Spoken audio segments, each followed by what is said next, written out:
काय तयारी आहे तुमची, कसं काय आता नियोजन आहे? आपण बघताय की गेले कित्येक दिवस राष्ट्रवादी काँग्रेस पक्ष शरदचंद्र पवार या पक्षाचा जिल्हाध्यक्ष म्हणून मी कारभार घेतल्यानंतर प्रत्येक प्रभाग वाईज तालुका वाईज बैठका आणि दौरे मी करत आहे. मोठ्या प्रमाणामध्ये आम्हाला रिस्पॉन्स मिळतो, प्रतिसाद मिळतो आहे. आज अखेर जवळपास एक 55 उमेदवारी मागण्यासाठीचे अर्ज आमच्याकडे प्राप्त झालेले आहेत. आमच्या पक्षाच्या धोरणानुसार आणखी 2 दिवस आम्ही हे अर्ज मागवणार आहोत आणि मला पूर्ण खात्री आहे की 70 ते 75 अर्ज आमच्याकडे प्राप्त होतील अशी माझ्या कार्यालयाने मला माहिती दिलेली आहे.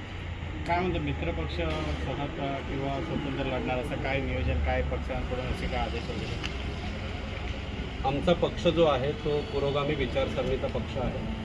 आदरणीय शरदचंद्र पवार साहेबांच्या मार्गदर्शनानुसार आम्ही ही निवडणूक लढवित आहोत. आमचे पक्षाचे प्रदेशाध्यक्ष शशिकांत शिंदे साहेब यांनी मला आदेश दिलेले आहेत की यावेळीच्या निवडणुकांमध्ये जे कार्यकर्ते सहकारी निष्ठेने आपल्यासोबत उभे आहेत त्यांचा प्रथमतः विचार करायचा आहे. त्याचसोबत तरुण वर्ग आणि महिला भगिनींना देखील समान संधी द्यायची आहे.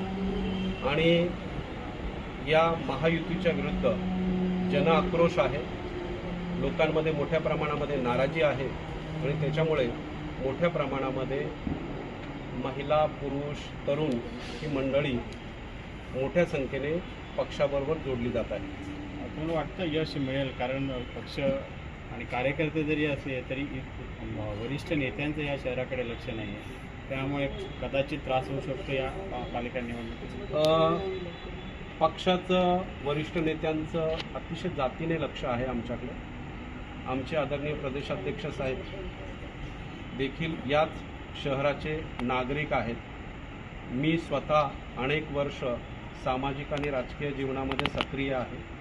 आपण जर बघितलं असेल तर आमच्या पक्षाचे तरुण तडफदार चेहरा रोहितदादा पवार साहेब यांनी या शहरामध्ये गेल्या काही महिन्यांमध्ये 3 मोठ्या बैठका आणि 3 मोठी आंदोलनं घेतलेली आहेत. आमच्या पक्षाचे सन्माननीय खासदार बाळामामा म्हात्रे यांनी आंतरराष्ट्रीय विमानतळाला आदरणीय दिवा पाटील साहेबांचं नाव मिळावं